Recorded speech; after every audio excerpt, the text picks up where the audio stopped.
RMC, l'immanquable grande gueule, Jacques Maillot. Non mais c'est jamais de notre faute. Mais voyons d'abord nos propres faiblesses.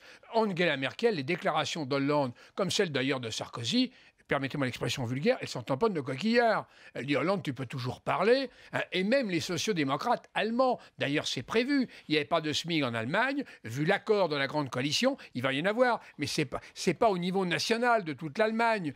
Donc ce qu'il faut, c'est réduire aussi l'indemnisation du chômage en France. Que Michel Sapin arrête de jouer du pipeau, plus belle la vie, que maintenant vraiment des actes. Quand est-ce qu'on a un programme de réforme structurelle? Dans le JDD et ailleurs, il y a toute une série de propositions.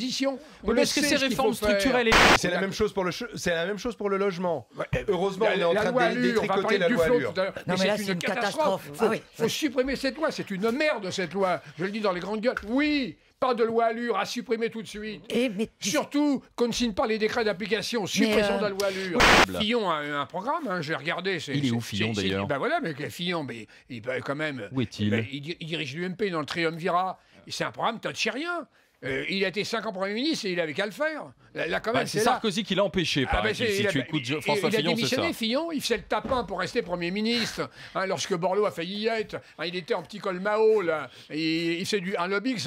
C'est là que j'ai vu du muscle une seule fois, 2 fois. Quand il a dit qu'on était en faillite, mais après c'était terminé. Et lorsqu'il avait le col Mao, il faisait campagne pour qu'il restait à Matignon. Ça prouve que c'était agréable d'être à Matignon. Il avait déjà cédé la lanterne. RMC, l'immanquable grande gueule.